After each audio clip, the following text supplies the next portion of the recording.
शर्म आनी चाहिए कि अजरबैजान तक को भी नहीं छोड़ा पाकिस्तान ने और उसे भी चूना लगाना शुरू कर दिया। वैसे कहा जाए तो पाकिस्तान की हरकतें एक देश नहीं पूरे विश्व के देश अच्छे से जानते हैं कि यह किस तरह पहले अप्रोच करता है और फिर उसका फायदा उठाता है और पहले एक लाभ दिखाता है और फिर उसके बदले खुद के ही लाभ के लिए पैसे मांगता है। बहुत कुछ चल रहा है इस वक्त जियो पॉलिटिक्स में, और जिस तरह अजरबैजान बेझिझक पाकिस्तान का साथ देता है उसी तरह अब उसने खंजर घोंपने का काम कर दिया अजरबैजान की पीठ पर। बहुत कुछ चल रहा है इस वक्त जियो पॉलिटिक्स में, आइए जानते हैं क्या है पूरा मामला। शर्म आनी चाहिए, अजरबैजान को भी चूना लगाना शुरू कर दिया। पाकिस्तानियों की इस हरकत पर पाक एक्सपर्ट को आया गुस्सा।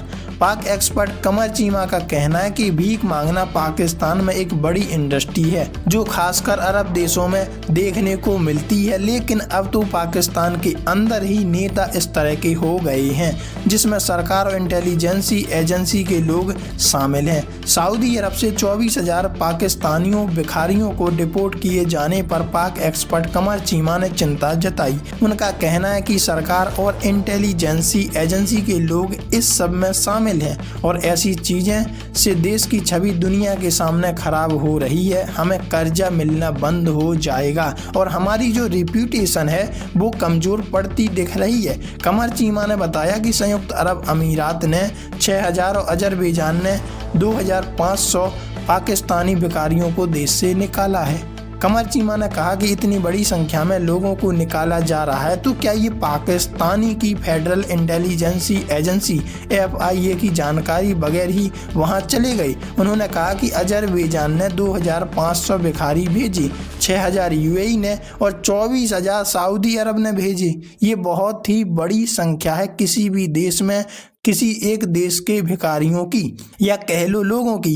UAE ने अब कई पाकिस्तानियों को वीजा देना भी बंद कर दिया इन्हीं हरकतों की वजह से। वो सिर्फ 55 साल से ज़्यादा उम्र के लोगों को ही वीजा दे रहे हैं। कमर चीमा ने कहा कि अजरबैजान से हमारी नई दोस्ती हो गई और बड़ी विजिट हुई, लेकिन उसे भी पाकिस्तानियों ने चूना लगाना शुरू कर दिया। कमर चीमा ने कहा कि हमने अजरबैजान को भी चूना लगाना शुरू कर दिया। कब हम कौम बनेंगे? उन्होंने बताया पाकिस्तान के अंदर भीख मांगना हाईली स्ट्रक्चर एंटरप्राइज है, हजारों लोग इसमें शामिल हैं। ये पाकिस्तान में इंडस्ट्री है और ये बहुत ऑर्गेनाइज इंडस्ट्री है। इसमें सरकार के लोग शामिल हैं, फेडरल इन्वेस्टिगेशन एजेंसी FIA के लोग भी शामिल हैं।